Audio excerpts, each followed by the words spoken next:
Assalamualaikum warahmatullahi wabarakatuh.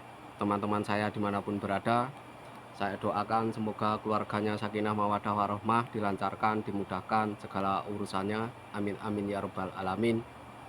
Saudara-saudaraku yang dirahmati Allah Subhanahu wa taala, ini saya lagi di belakang ya. Ini lagi di belakang apartemen. Saya lagi di belakang apartemen. Ini bukit ya. Belakang apartemen ini bukit. Bukit sampai gunung itu. Kapan-kapan saya mau mendaki lagi. Kalau kalau nggak hujan sih hari ini mungkin hari ini mau mendaki. Saudara-saudaraku yang dirahmati Allah Subhanahu Wa Taala,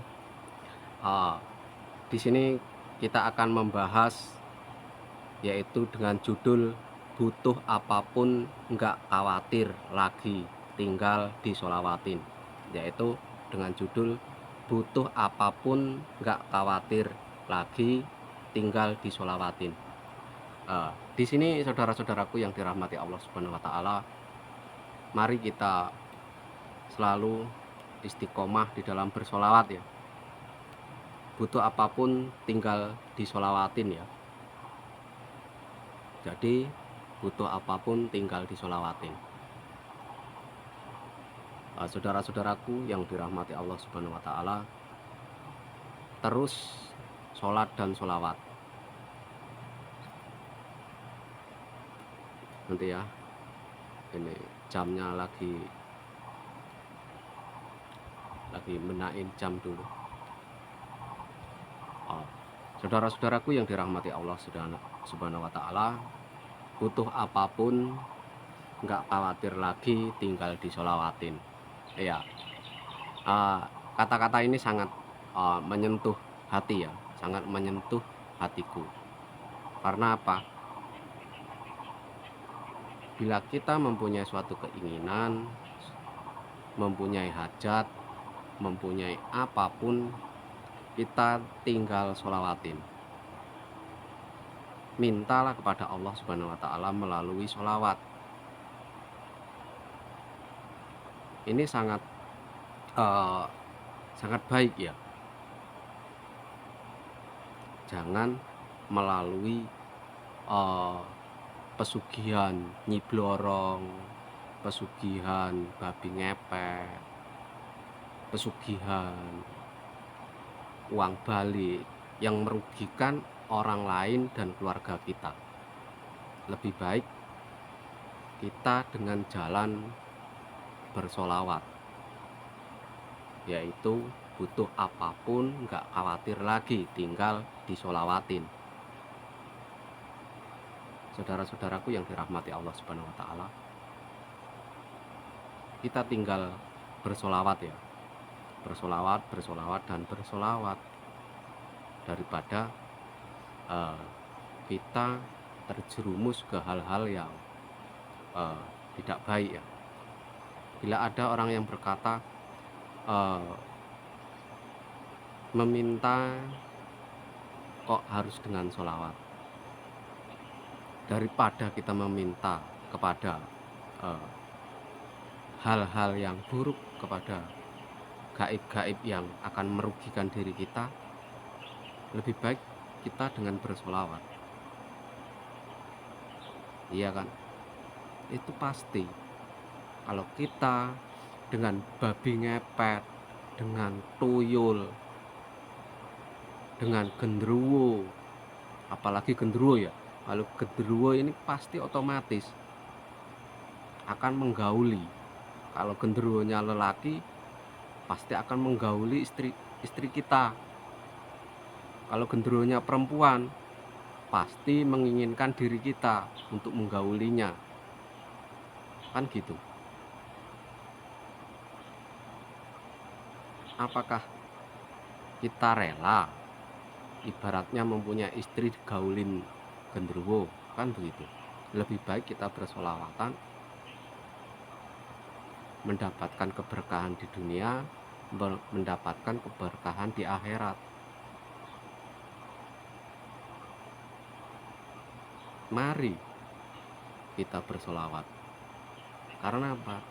Orang yang bersolawat pasti dijamin dunia akhirat kebahagiaannya.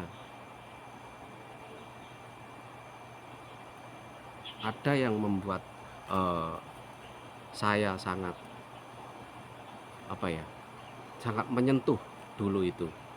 Begini, guru saya menceritakan bahwa sholawat itu diucapkan ketika Nabi Adam masih di dalam surga. Ketika Nabi Adam akan memperistri Siti Hawa, sholawat ini adalah mahar, yaitu mahar sebagai mas kawin Nabi Adam ke Siti Hawa. Jadi sholawat ini adalah mahar kesenangan atau mahar sebagai suami istri, maharnya ketika di surga. Jadi ketika kita selalu membaca sholawat, kita seperti di dalam surga penuh dengan kebahagiaan. Itu kata guru saya yang dulu itu. Jadi di sini saya dapat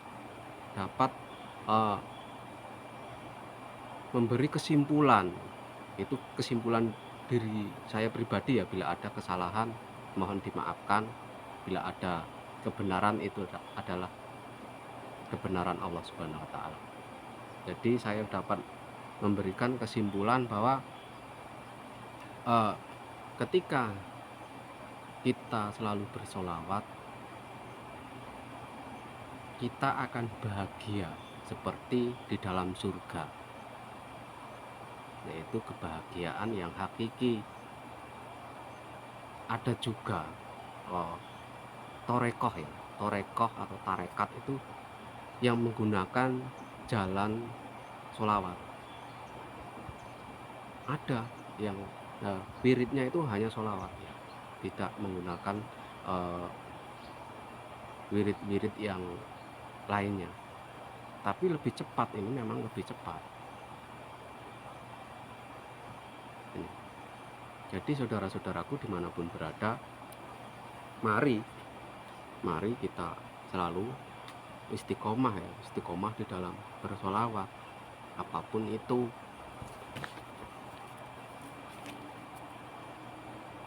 Saudara-saudaraku yang dirahmati Allah Subhanahu wa taala, ketika Allah Subhanahu wa taala memberikan kelebihan diri kita, ketika kita banyak mengamalkan sholawat, pasti kita akan diberikan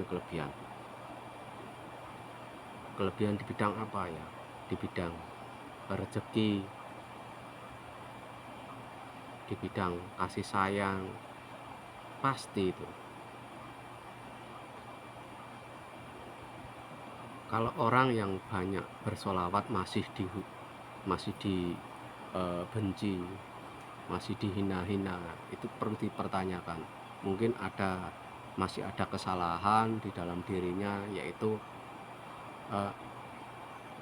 perbaiki hubungan dia dengan orang tua. Perbaiki dulu ya hubungan dengan orang tua.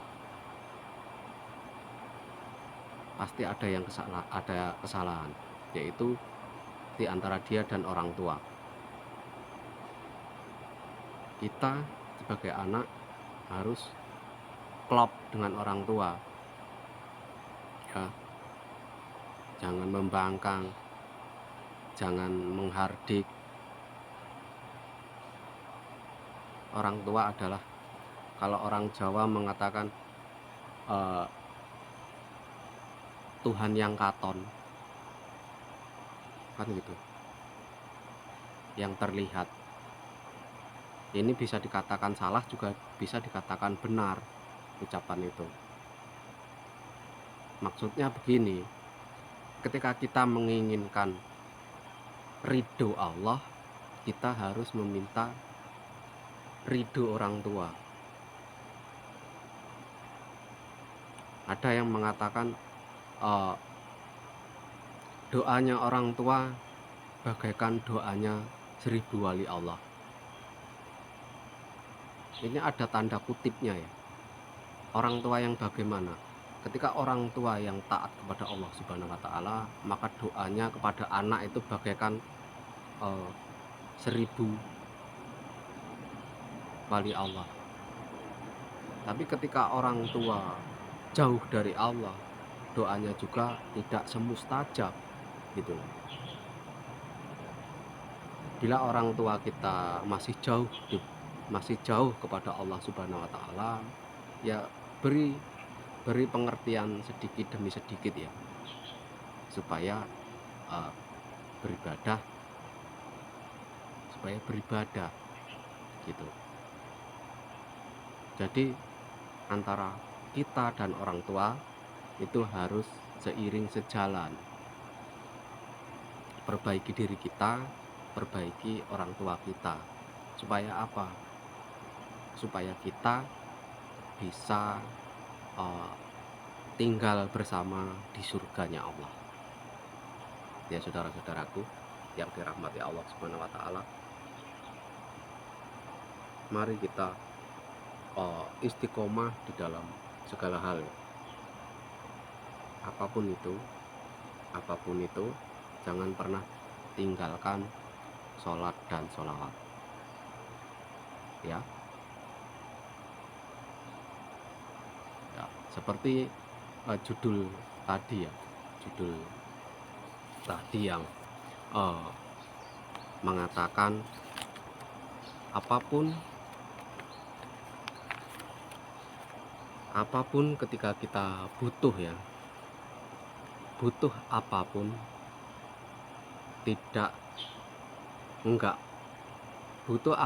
enggak khawatir lagi, tinggal disolawatin.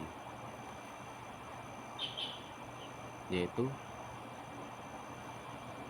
butuh apapun, enggak khawatir lagi, tinggal disolawatin. Di sini sangat mendalam artinya ya. Sangat mendalam bahwa kita memang harus berpegang teguh kepada sholawat ya. Karena sholawat ini menghubungkan kita kepada Kanjeng Nabi Muhammad SAW, menghubungkan kita kepada Allah Subhanahu wa taala. Mari kita benahi hidup kita, mari kita benahi segala kekurangan yang ada pada diri kita.